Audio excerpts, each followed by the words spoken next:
and we couldn't get it because Papa wasn't making that kind of money.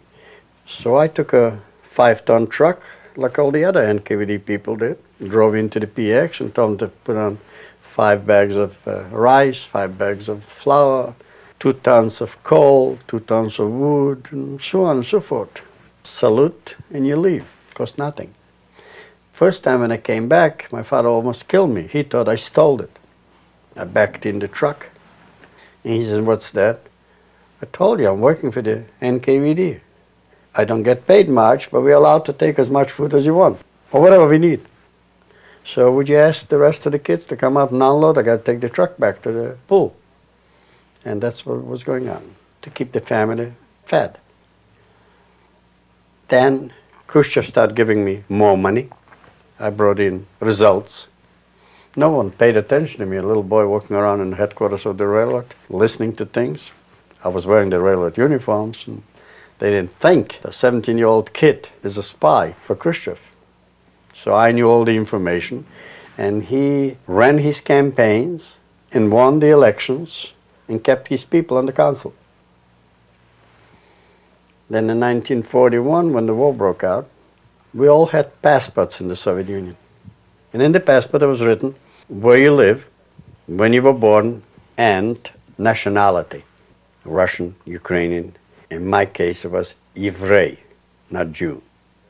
We also had in the passport which military recruiters you have to report in the event of war. Well, since I worked on the railroad, it was my job to report to the railroad. So I reported on the railroad Panzer train. What we had to do is keep forced labor to rebuild the railroad tracks, to the Messerschmitt aircraft, rebuild the bridges. Being that I worked on the railroad, so we were allowed to get as close to the border between occupied Poland by the Germans and occupied Poland territory by the Soviets. Normally you have to stay away 50 miles from the border. You have to have a special permit to get to a border. But because I worked on the railroad, I was allowed to get on the train and just travel. Some of our engineers used to cross over the border because the Soviets were supplying Germany with foodstuff and coal so they can keep warm. On the way back, those trains were bringing back stuff that the Germans didn't want, clothing which the Russians were in need of, and so on. So some of the engineers that traveled across used to say that I heard rumors on the other side. They used to go into the bars, get drunk, buy stuff for their family, even if it was an old garment or an old pair of shoes, which they couldn't get in the Soviet Union, so they would bring back. And while you're hanging around in a bar, it's almost like being in a beauty parlor. It's news without wires. You get all the information you want.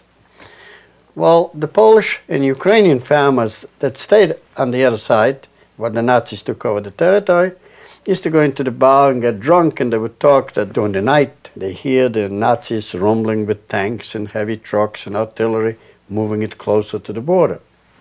So they would come back and talk on our side. And as I said, I spied for Khruschev, so I used to listen in, and I went to Khruschev to tell him. First time he threw me out. Don't bring me this type of rubbish. We have a pact with the Germans. They wouldn't dare do a thing like this.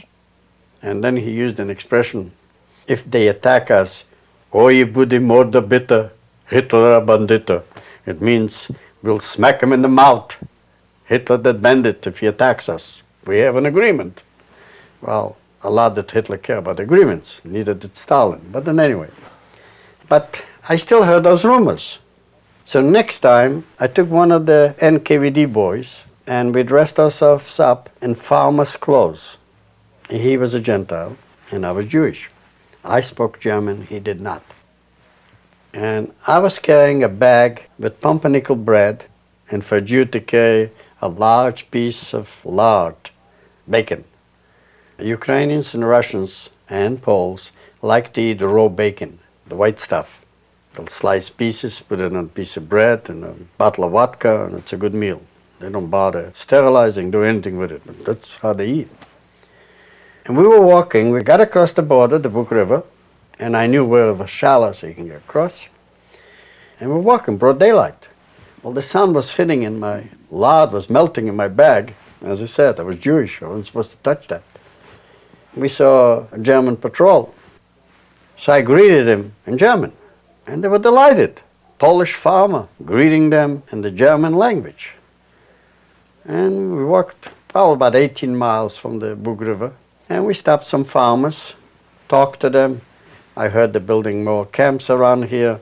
Will they take your territory away? Because I heard on the other side, a few miles back, they already took some of the ground and they wouldn't allow the farmer to plant anything. That was a lie. We were just trying to get the information. And he said, well, so far the tanks are going on the side of my property. They did run over my fences a few times, and then the Germans paid me for it. They allowed me the following morning to fix it up, and they paid me for it. I said, can you show me where it is? Sure. So we went, we saw it. Came back and told Khruschev. He didn't believe it. I said, I can't take pictures. I can only tell you what I saw. They're going to attack. And sure enough, they did. The Russians weren't prepared for it.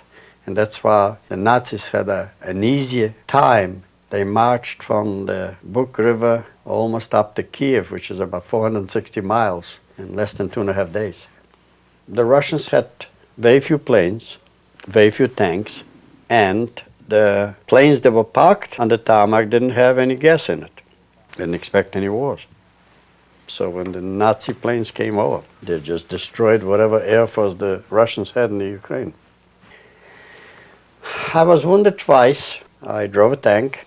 The Tiger tank hit mine and chopped off the top of it.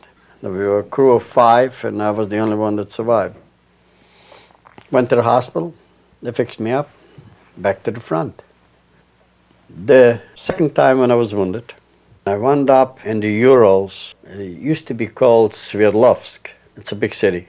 Now it's called Perm, because Sverdlovsk was the name of a commissar that Stalin executed, so they took the name off. And Khruschev came to inspect that hospital. And he walked in, and he saw me.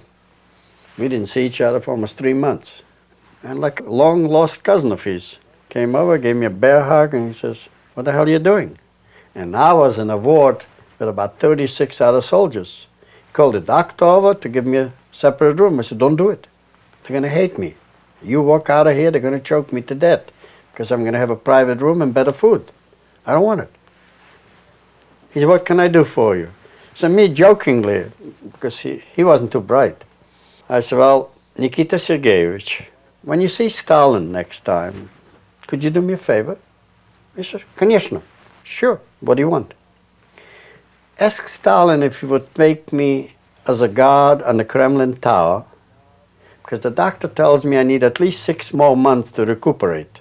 I hate to waste time here in the hospital. Take the healthy man, send him to the front, and when I recuperate, I'll come back to Stalingrad and I'll join your troops.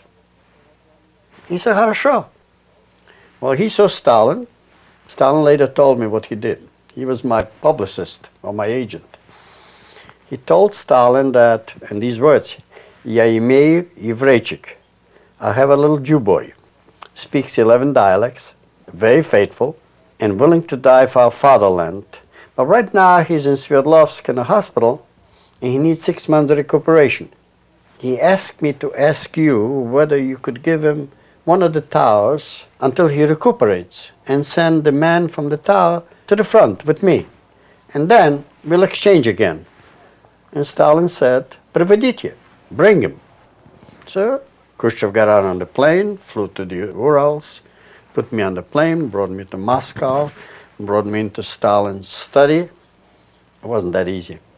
The head of the KGB barrier assigned 4 KGB people, 2 in the front, 2 in the back of me, and instructed me, you walk the hallway of the Kremlin, you do not turn your head left or right, do not raise your eyes up or down.